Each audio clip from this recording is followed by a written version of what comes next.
Alam mo, nandun pa ako sa ibang channel. May nagpadala sa akin ito eh. Gusto ko lang pasalamatan. Si Nanay Shoni Sebastian. Nanay Shoni Sebastian, Nanay.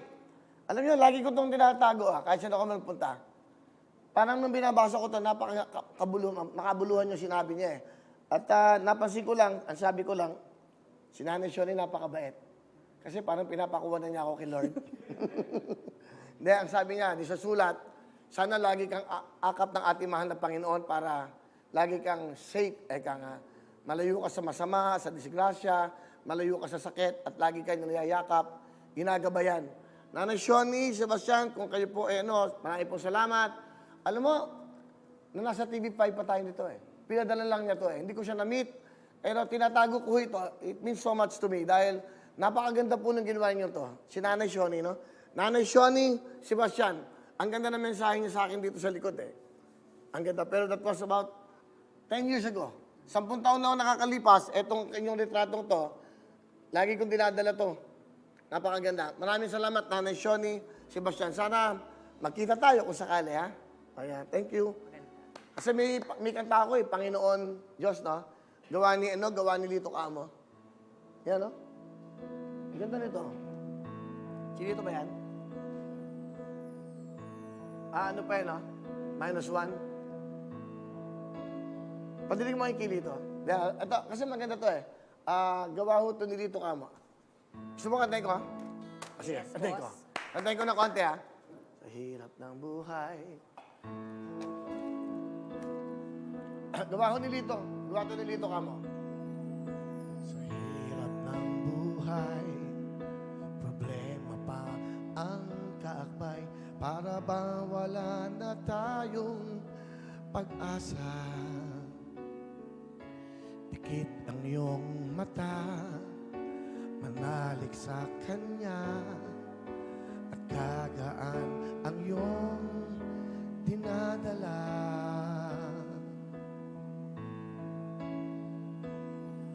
Kahit anong hirap ang ating kinakaharap, di Kanya pababayaan kailanman.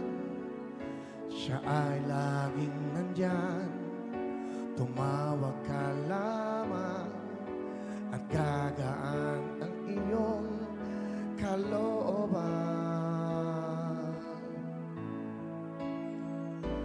Panginoon ko, yakapin mo ang isang tulad ko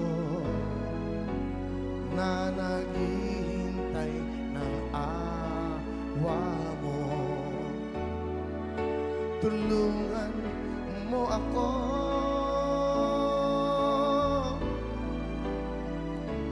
Panginoong Diyos, naway dinggin yaring pagsama nang madama ang iyong pagmamahal na nagbuhat sa'yo. Wow! Ito po yung kanta, ha? Gawa po ito ni Lito Camo at matagal na to eh. Sabi ko, Lito, sa akin na lang tong kantan to para nagdadasal ako sa Panginoon.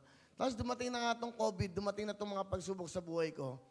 Saka, sabi ko, Lito, asan yung kantang Panginoon Diyos? Napakadakilang tao nito si Lito Camo.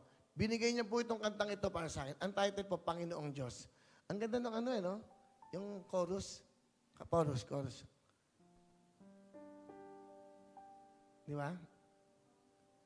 Panginoong Diyos. Di ba? Panginoon ko. Di ba? Di ba? Kasi kaya, pag kinakanta mo to, parang nagdadasal ka na.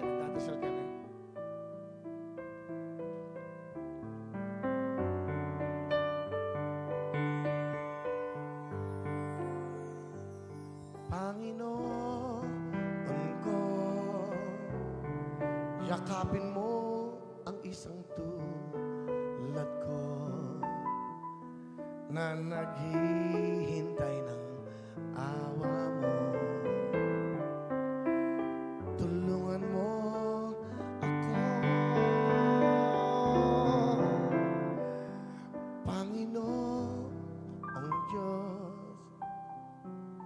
naway dinggin yaring pagsahamo nang madama ang iyong pagmamahal na nagbuhat sa'yo. Thank you, Lord. Salamat po, mahal na Panginoon. Diba? Thank you, ha. Balang nakita ko lang to, nasa studio to, studio 7, sa kwarto ko.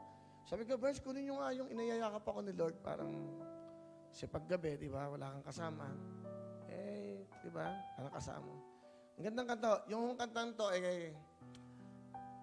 mga 10 years ago na to, Yan title niya sa Panginoon Diyos. Hindi ko nakakanta. Hindi ko na-record. Pero sabi ko, kanta ko yan, ha? Pag siya kari, mawawala na ako sa mundo, kung sino man yung kakanta niya, pakanta mo yan habang, yung lalagay ka na sa huling hantungan mo, parang pasasalamat ko sa mahal na Panginoon. Ang ganda, re-record ko nga. Lito, palapakin natin si Lito Camo. Gawa po ni Lito Camo yan. At ginawa niyang kantang yan, parang isang dasal. At nung napakinggan ko, dinalhin sa bahay. Boy, may kanta ko, parang dasal. Nung napakinggan, sabi ko, akin na yan, regalo mo sa akin yan. Habang nabubuhay ako, at pag mula na ako sa mundo, yung huling hantungan ko, yun ang gusto kong kanta, Panginoon Diyos, parang pasasalamat ko sa mga. Kaya Lito Camo, maraming salamat. Kahit si Benny, mga kanta ni Benny. Meron pa akong isang magandang kanta, salamat sa inyo, di ba? Gagaling na tao to. Benny Saturno, Lito Camo. Ito po yung nagbibigay ng mahalagang yung awitin, yung mayroong mensaheng pag-ibig, at yung kilito naman, maging... Hello mga kapuso! Ako po si Ipon. Minabati ko unang-una dyan mga kaipo natin, mga kaskwami ko dyan. Nagustuhan nyo ba ang video na to? Marami pa kaming inanda para sa inyo. Mag-subscribe lang sa Wowin YouTube channel. Tsaka, don't forget to hit the, the bell button para lagi kang updated. Yun lang!